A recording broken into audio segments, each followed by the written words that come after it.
Bueno, jóvenes, el día de hoy pues vamos a seguir con el tercer tema de estructuras, que sería esfuerzos y deformación. Para poder ver esfuerzo y deformación, voy a ir antes viendo algunos conceptos que nos puedan dar un claro entendimiento qué son cada uno de estos.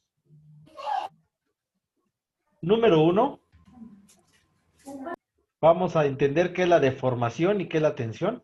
La tensión precisamente es la carga que vamos a estar soportando, es el esfuerzo que vamos a tener que realizar. Por ejemplo, aquí lo vemos en una imagen capaz bastante cómica en ese sentido. La tensión normal o esfuerzo es, como su nombre lo dice, el esfuerzo que tenemos que realizar para aguantar una carga. Y la deformación lo presenta precisamente esa barra de gimnasio que vemos cómo se dobla o cambia de forma precisamente debido a la carga. Más claro,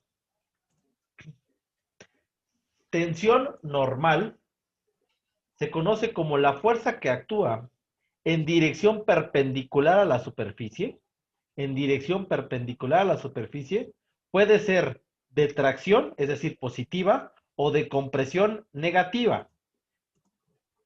También se le conoce a esta tensión normal, se le conoce como esfuerzo. El nombre común, como lo pueden encontrar en algunos otros materiales, es esfuerzo o tensión normal. Puede ser, como lo dice, de tracción o de compresión. Cuando es de tracción, a eso también se le conoce como estiramiento. Vamos a ver cómo se van separando y se va alargando el elemento. Esto es porque se alarga. Y como se alarga, esa tracción se maneja como positiva. Cuando el cuerpo, de vez de alargarse, se comprime, porque las fuerzas de vez de ir hacia afuera, ahora las fuerzas van hacia el centro. Cuando existe la compresión y se comprime el elemento, vamos a decir que ese esfuerzo va a ser negativo. Entonces, positivo es cuando va del centro hacia afuera, es tracción y es positivo. Compresión cuando va hacia el centro. Al cambio de la longitud que pueda tener nuestro elemento, al cambio de la longitud que pueda tener nuestro elemento, es lo que nosotros le vamos a conocer precisamente como deformación. Bueno, ¿cómo se encuentra primero este esfuerzo? Tensión normal o esfuerzo, también conocido como intensidad de fuerza normal por unidad de superficie, lo vamos a calcular como la división o cociente de la fuerza en newtons entre el área en metro cuadrado. Repito, la fuerza en newtons entre el área en metros cuadrados. Cuando nosotros dividimos newtons entre metro cuadrado, el resultado es esta letra PA, es el símbolo PA. ¿Y qué significa PA? Significan pascales. Porque lo que nosotros estamos teniendo aquí es sobre esta área, lo que está sufriendo es una presión. Presión. Y se mide en pascales. ¿Qué es un pascal? Un pascal es igual a un newton por cada metro cuadrado. Cuando son muy grandes las unidades, los podemos ver en kilopascales, megapascales, gigapascales.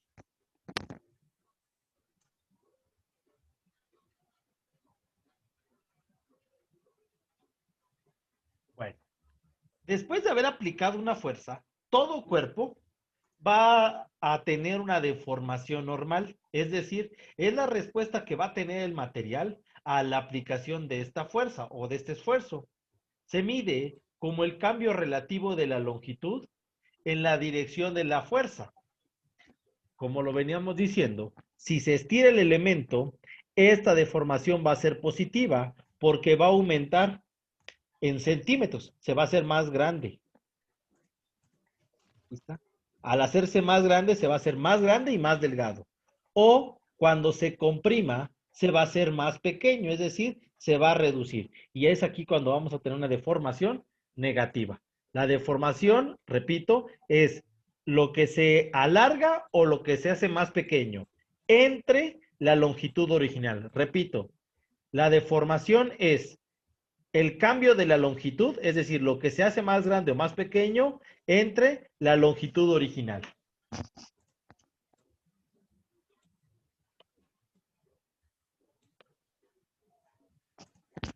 Cuando un cuerpo lo sometemos a un esfuerzo, el esfuerzo provoca una deformación y este a su vez va a generar esto que se conoce como diagrama de esfuerzo de deformación.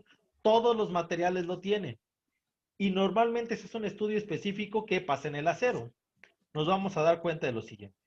Nosotros, aquí vemos el esfuerzo está en el eje Y y la deformación está en el eje X. Repito, el esfuerzo está en el eje Y y la deformación en el eje X. Empieza a aumentar el esfuerzo, se empieza a hacer más grande el esfuerzo, más kilogramos empezamos a estar cargando y la deformación, es decir, los centímetros o milímetros que se esté comprimiendo o estirando, empiezan a aparecer y se van haciendo más. Llega en un punto donde debe de seguir creciendo como que baja el valor y después de ese otra vez se vuelve a normalizar.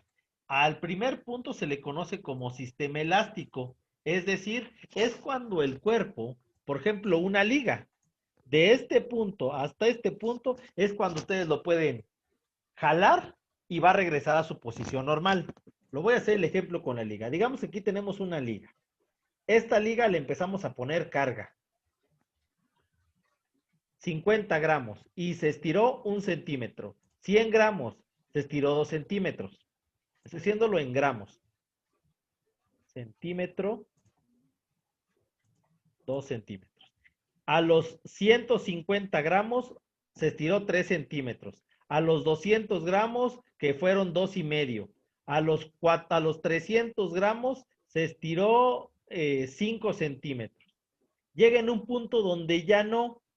Si este punto yo sobrepaso este valor, mi liga ya no regresa a su estado normal porque las rompimos la primer zona que se conoce como zona elástica. Desde este punto hasta este punto, por ejemplo, en el ejemplo de las ligas, desde los 0 hasta los 350 gramos teníamos la zona elástica, es decir, yo podría ponerle cualquier carga desde 0 a 350 y mi liga iba a regresar a su forma normal porque está dentro de la zona elástica. Sin embargo, si yo sigo aplicando carga, pasa un tiempo donde estamos rompiendo nuestro material y viene otro tiempo donde sí se recupera, pero ya no al mismo grado.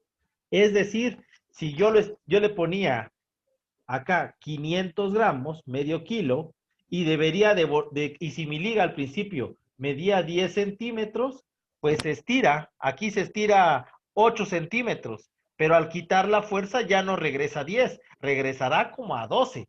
Entonces, nuestra liga ya está deformada porque precisamente le estamos poniendo más carga que la que permite su zona de elasticidad. Hasta que llega un punto, el punto que se conoce como punto de ruptura. Es decir, es el punto donde yo ya le puse una carga, por ejemplo, 1 kilogramo, y esa carga la liga ya no lo aguanta y se termina rompiendo. Y a ese punto se le conoce como lugar de corte o esfuerzo de ruptura. Como lo veníamos explicando, la primera región es elástica, es decir, va a permitir regresar a su forma original. Todos los aceros, dícese que deben de trabajar siempre con un factor de seguridad en su región elástica. Repito, todos los aceros a nivel estructural se deben de ocupar en su región elástica y con factor de seguridad, incluso en esa región.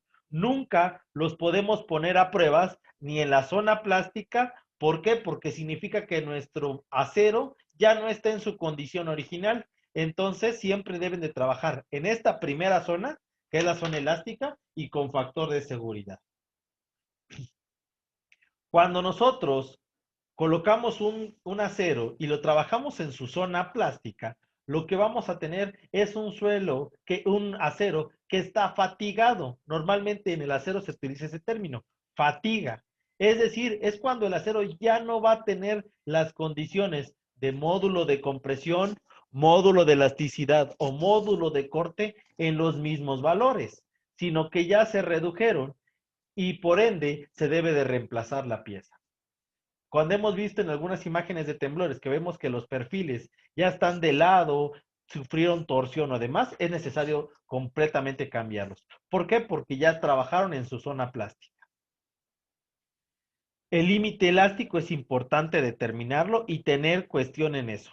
Precisamente el día de hoy vamos a trabajar con esos valores para poder entender cuál es el límite elástico y cuál es el valor máximo con los cuales podemos trabajar. Aquí viene un poquito más de las dispositivas que veníamos explicando paso por paso. A todo lo que se conoce desde el principio hasta que se rompe el elemento, desde que empezamos a deformarse en el punto de origen hasta este punto se le conoce como deformación total y es el punto donde se decía que se genera la ruptura. Ese es lo máximo que se va a estirar y de ahí ya viene solo la ruptura. Todos estos conceptos vienen a partir de, como lo estábamos platicando, de Pascal y también de Hooke, mediante la ley de Hooke. ¿Qué dice? Que la deformación inicial de la mayoría de los sólidos es elástica, pues lo vimos claramente, regresan a su posición original. Eso quiere decir que la deformación es reversible. Se deja de aplicar la tensión o carga y el sólido o cuerpo se recupera su forma inicial. Un resorte, un acero, un pedazo de madera, cualquier otro elemento. En la mayoría de casos, la relación de tensión y deformación en el régimen elástico es lineal, es decir, es una vil multiplicación. Y lo podemos definir de esta manera. El esfuerzo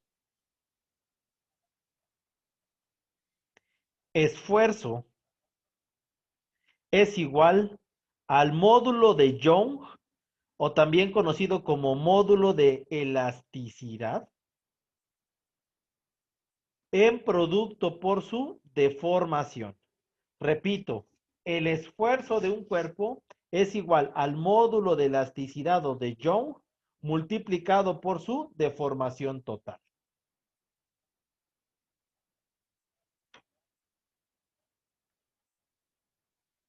Y aquí vemos el ejemplo. Esta persona está empujando una carga con un resorte, este resorte pues al parecer no hace nada hasta en el momento que llega a su punto máximo y regresa. Entonces, mientras que nosotros estemos en ese momento, el resorte va a regresar a su posición inicial. En el momento que lo comprimamos de más o lo estiremos de más, esto ya no va a pasar. Aquí fuimos viendo cómo, según la carga, es la deformación. A mayor carga, mayor deformación, es directamente proporcional. A mayor carga, más deformación. No siempre va a pasar como en el ejemplo, que acá, si se dan cuenta, ¿cuál es la relación? ¿Alguien me puede aquí decir cuál es la relación de carga versus deformación? Si yo le pusiera 10 kilogramos, ¿cuántos centímetros se deformaría? La deformación, para los que todavía no lo han entendido, es lo que se está estirando. 5 centímetros. 5 centímetros. Víctor, ¿por qué me dices que se estiraría 5 centímetros? Por lo que va como proporcional, ¿no? Por cada 2 kilos es 1 centímetro. Exactamente. Como lo decía en el anterior ejemplo, esto es proporcional. La carga corresponde a la deformación. En este ejemplo es sencillo. La deformación es la mitad de la carga. Entonces, vamos a darnos cuenta que en algunos otros ejemplos, pues no se va a dar esto necesariamente con este tipo de relación. La ley de Hooke expresa la ecuación en una recta E que pasa por el origen. Vamos a darnos cuenta cómo está la deformación. Si hablamos de la madera, no requiere tanto esfuerzo, pero si se deforma, es decir, a una madera le aplicamos una cantidad de kilos y se deforma más que un hueso del cuerpo humano, se deforma el aluminio, aguanta más la deformación que la madera y que el hueso, pero el elemento que más aguanta la deformación es el acero. El acero requiere un gran esfuerzo, como lo estamos viendo aquí en esta imagen, requiere de un gran esfuerzo para que se deforme. Le vamos a poner algunos números para que se vea de mejor manera. Son completamente un ejemplo, no corresponde a que sea el valor real. Puede ser que la madera a los 100 kilogramos ya llegamos a una deformación de 10 centímetros. El hueso a los 200 kilogramos apenas tiene 8. El aluminio tenemos 300 kilogramos y tenemos 6, mientras que el acero a los 350 y únicamente tenemos 4 centímetros. Por eso se dice que el acero es un elemento altamente en su módulo de elasticidad, porque tiene que tener un gran esfuerzo y aún así va a tener una deformación muy pequeña.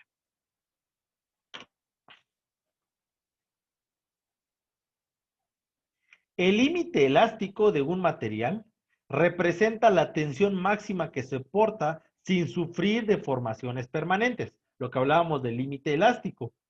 Esto, ustedes después les voy a dejar esta semana que me hagan una prueba con un alambre de plástico para que se puedan dar cuenta, pero igual se aplica a cualquier tipo de elemento, como el acero. Hablando algebraicamente, para poder conocer el esfuerzo, o en este caso, para poderlo conocer, pues vamos a hacer algunas divisiones y las operaciones que aquí tenemos a continuación. Cuando nosotros estamos aplicando una fuerza, se puede aplicar de varias formas de ellas. Ya dijimos dos. La primera es cuando la tensionamos o traccionamos, es decir, cuando lo estiramos y las fuerzas van hacia afuera. En la segunda forma es cuando lo comprimimos y las fuerzas van hacia el centro. Sin embargo, van a existir otras como la torsión, que es cuando el cuerpo se mueve dentro del mismo eje, pero cambiando de ejes. Por eso es importante que la sección transversal sea lo suficientemente amplia, es decir, el área que tenga la figura, para que esta torsión no pase y no tendamos a ver torcimientos en las estructuras. Cuando un miembro estructural se le aplica una torsión, es decir, la ponemos a girar sobre su propio eje y agarrándola de un lado, esta genera un esfuerzo de corte, es decir, vamos a ver cómo la pieza, si nosotros estamos aplicando aquí una torsión y aquí no se está moviendo, esta pieza se va a empezar a mover para acá. Vamos a ver cómo se va a ir doblando y cambiando de forma. ¿Y dónde vamos a empezar a ver un esfuerzo de corte? En este punto.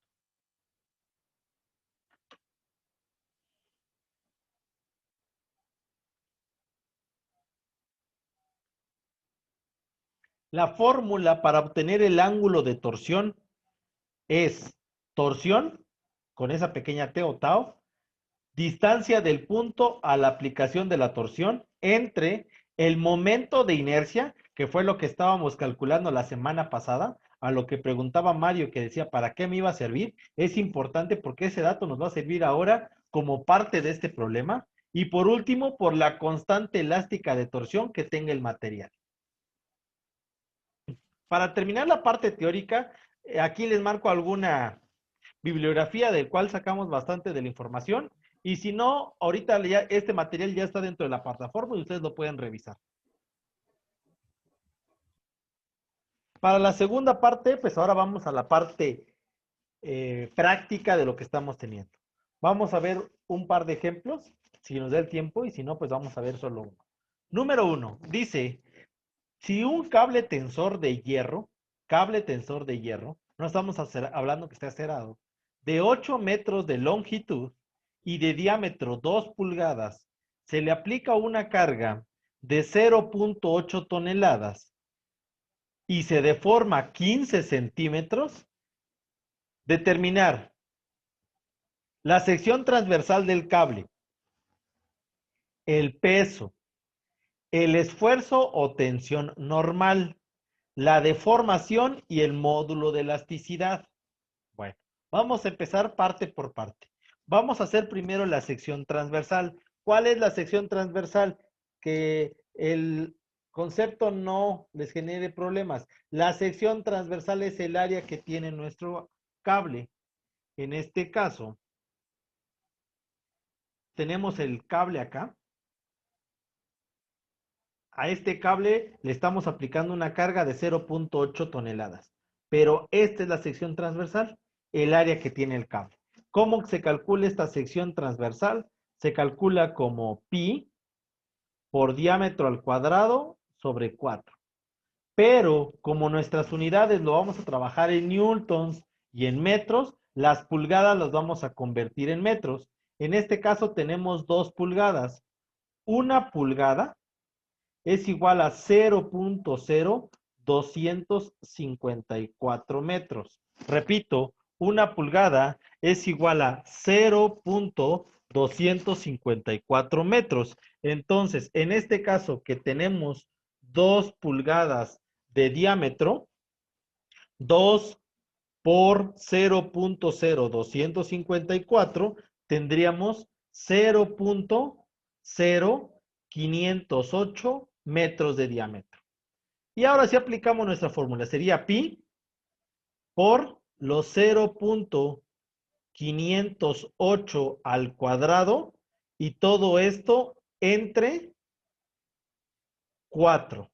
Repito, pi por 0.0508 al cuadrado entre 4.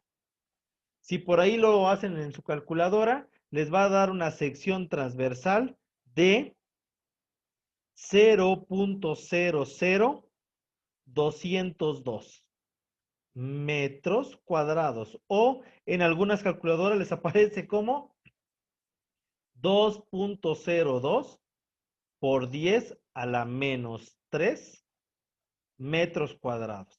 Va a depender del tipo de calculadora, cómo les va a aparecer, como 0.00202 o como 2.02 por 10 a la menos 3 metros cuadrados. Bueno, paso número 2, el peso. ¿Cómo se calcula el peso? Este es muy sencillo. Peso es igual a la carga por la gravedad. ¿Cuánto vale la carga? 0.8 toneladas. Recuerden, jóvenes, una tonelada, ¿cuántos kilos tiene? Tiene 1000. ¿Y la gravedad cuánto vale? 9.81. Vamos a hacer doble multiplicación. ¿Por qué? Porque las toneladas las estamos convirtiendo en kilos y después lo estamos multiplicando por la gravedad, que es constante, 9.81, para tener el peso. Entonces, 0.8 por 1000 por 9.81.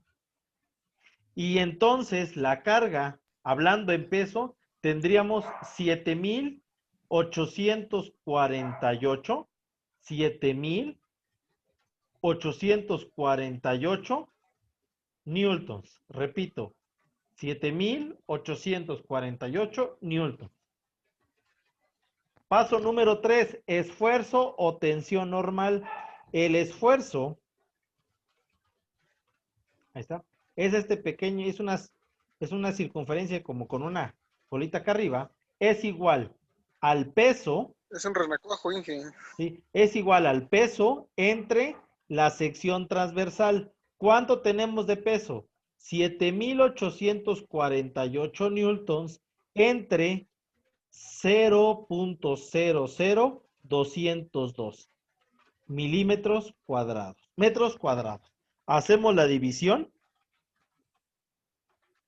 y les estaría quedando un esfuerzo o tensión normal de 388.000, no, 3.885.148.515, y newton entre metro cuadrado, a esto se le conoce como pascales. Esto ya no son, ya no se coloca newton por metro cuadrado, se colocan pascales. Bueno, paso número 4, deformación. La deformación la pueden colocar con una letra, ahí está, epsilon. La deformación, o le pueden poner letra D, no tengo ningún problema, es igual a el cambio de la longitud entre la longitud inicial, solo que lo deben de hacer con la misma unidad. ¿Cuánto se deformó, jóvenes? Se deformó 15 centímetros, pero en metros, ¿cuántos metros se deformó? 0.15. Recuerden que de centímetros a metros hay que dividir entre 100. Teníamos 15 centímetros entre 100, 0.15. Los 15 centímetros que se deformó, es decir, que se estiraron entre lo que medía al principio. ¿Y cuánto medía al principio? 8 metros. Este número, esta unidad se elimina 0.15 entre 8, y entonces nuestra deformación es de 0.01875. Como la deformación es un valor escalar en este caso y no tiene unidades. Por último, módulo de elasticidad, o también conocido como módulo de Young, por la persona en que lo denotó. Módulo de Young es igual a el esfuerzo, que fue el dato del paso número 3, entre la deformación. El esfuerzo nos dio 3.885.148.515 pascales sobre los 0.01875. Hacemos esa división que tenemos en cuestión. Y nos queda entonces que nuestro módulo de elasticidad o módulo de Young sería de 207.207.920.8 pascales. La unidad del módulo de tensión y del esfuerzo sí son las dos iguales. Si aquí nos da kilogramos por metro cuadrado, aquí serán kilogramos por metro cuadrado. Si aquí son pascales, serán pascales. Normalmente no se trabajan los números de esta manera. Lo podemos colocar de qué otra manera. Podemos dividir entre 1000 o entre 1.000.000. Cuando dividimos al resultado entre 1000, quedaría 207.207.92 y serían kilopascales. O la manera más común, divido el resultado, el primer resultado, entre 1.000.000 y serían 207.207 megapascales. Megapascales. Cuando hablamos de kilo, significa que estamos dividiendo entre 1000 o multiplicando por 1000. Y cuando hablamos de la M, que significa mega, es entre 1.000.000. Por eso lo dividimos entre 6 ceros. Pero aún así el resultado lo pueden representar en pascales.